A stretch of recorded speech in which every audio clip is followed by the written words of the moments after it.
If your designs aren't turning out the way you want, the problem might be your mood boards, not your design skills. Today, I'm taking you along so you can see my entire mood board process, step by step, which tools I use, how I find the perfect images, and make sure my clients and I are on the same page. Mood boards might seem like a casual collection of images, but it's actually the foundation for the whole project.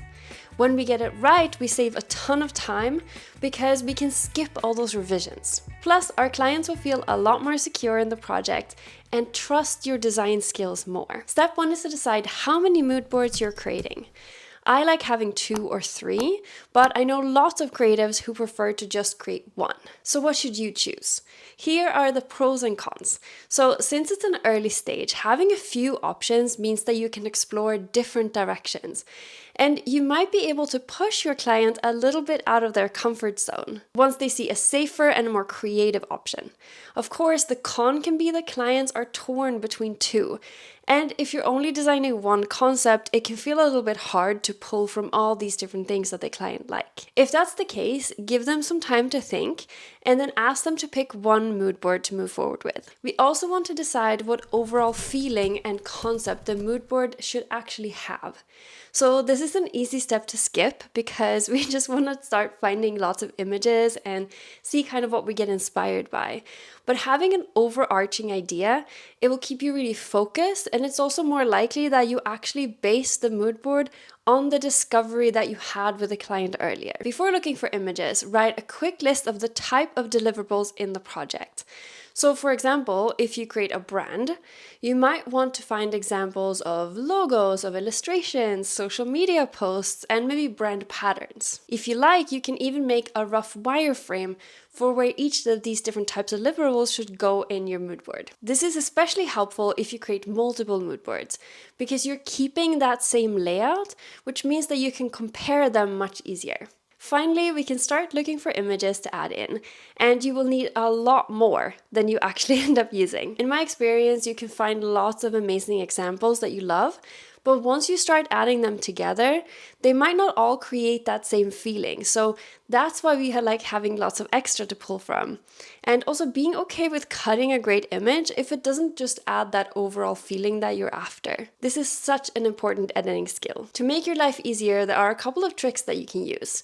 The first one is to use color filters when you search. Most design sites like Behance, for example, allows you to search based on color. So once you have an idea of the overall palette, you can narrow your search down to save time. The same thing works for images on sites like Unsplash, for example. So you can find an image that creates that one feeling that you're after and then upload it as a reference. This way you quickly get lots of options for images that all fit nicely into your mood board without spending hours scrolling through a site. A last tip to find those cohesive images is to use a search site like Same Energy. This site works just like Pinterest, but every time that you click on an image you like, it narrows your search down to show images that are all very similar in style. A common mistake I see lots of new designers make is to get all of their mood board images from sites like Behance and Dribbble and Pinterest, for example. Although there's amazing work here, a lot of it is personal projects and might not be as realistic as projects made for clients. I say that as someone who absolutely loves personal projects, specifically because they give you a lot more creative freedom. Instead, add a mix of images from these different inspirational sites that we mentioned, but also mix it up with examples from creative portfolios.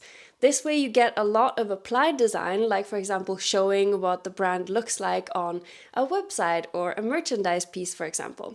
This can help your client envision the end result a lot better.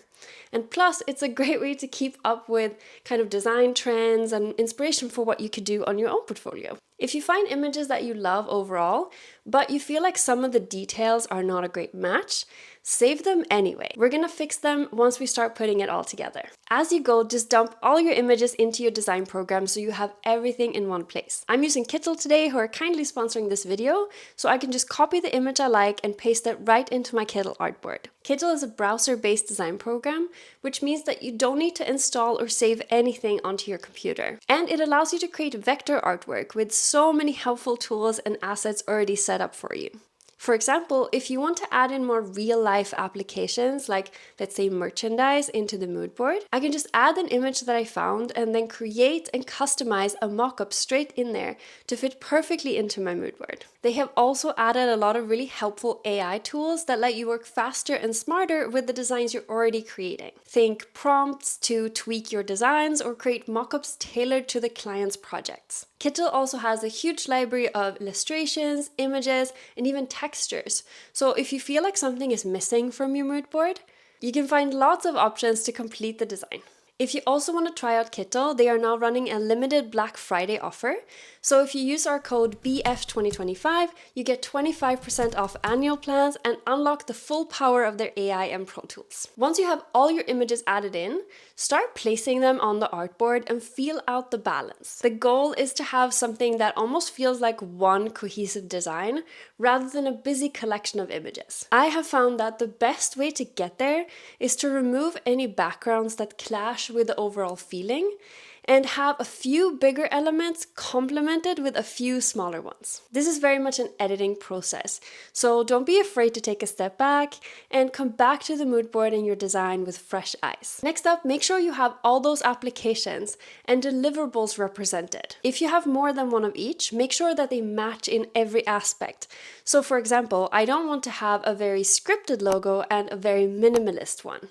Then focus on the balance. Are all the pops of color on one part of the board? Then spread them out a little bit more. Are all the photos clumped together? Then you can try incorporating some of them into other aspects of the design, like a website wireframe. Just like I mentioned before, it's totally okay to tweak the images so that they fit into your overall vision. This might mean that you need to use a clipping mask to cut away an area of the image that doesn't quite fit, or covering and replacing fonts, for example, in a style that blends better in the overall aesthetic. I know it can seem like a lot of work, but I promise that it will save you time in the end when you have this really super clear direction to go from. Finally, look for ways to overlap different sections so that the design feels a little bit more connected. So this might mean that we need to add a pattern that covers an image and the background, for example, or maybe we need to add in illustrations that tell a cohesive story across the board. Once you feel happy with your mood board, go back and refer to the discovery and brief to just make sure that you're not missing anything and you're covering all the important applications. Focus on the feeling and making sure that it aligns with the goals that you and your client set out earlier. If you have more than one mood board to show, make sure that they are not too similar. You want the client to instantly understand the different visions, so it should be clear exactly how they are different. For example, one might be more minimalistic and use softer colors with more of a focus on photography and people, for example, while the other is more graphical. Before you show your mood boards, give each of them a name. The name should give the client an instant idea of your idea behind the mood board, and ideally helps them understand the vision right away. When you present your mood board, start by restating the goals of the project and what you talked about last time that you spoke together. This helps the client give constructive feedback, and you don't have the same focus on personal preferences that you otherwise have. A little trick that we always notice makes a big difference is that we tell the client that both likes and dislikes are equally important. This kind of takes the pressure off, and the client can feel a little bit more free and open to share their feedback, even for things that they don't like. And since this is just a curation and not a full design, it's so much better that you get strong feedback now rather than later on. As you look at the mood board together, get a first idea of the overall impression and then dive into the details.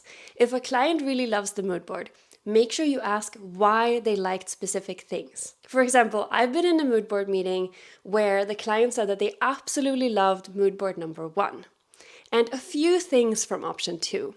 But when we started digging into why and digging a little bit deeper, it turns out that they just loved the colors from the first one, but they actually liked everything in number 2 a lot better overall. If the client likes 2 images that are in complete clash with each other, make sure that you explain how these are different in a way that's not based on like design jargon, and try to understand what made the client like each of the images. Is there a way to bring both of these qualities forward? Or do you need to ask the clients to prioritize? The goal of any design project is to have a strong collaboration between you and the client. And my best work has definitely been when I've gotten lots of helpful feedback. So don't be afraid to ask follow-up questions to your client. I hope this gave you some new tools and ideas for creating your next mood boards. And if you have any ideas or questions at all, please just let me know in the comments and I would love to help you out. Thank you so much for watching. Don't forget to use our code to get 25% off all Kittl annual plans. It's all linked down in the description. Thank you so much for watching. Good luck with your projects and I'll see you next time.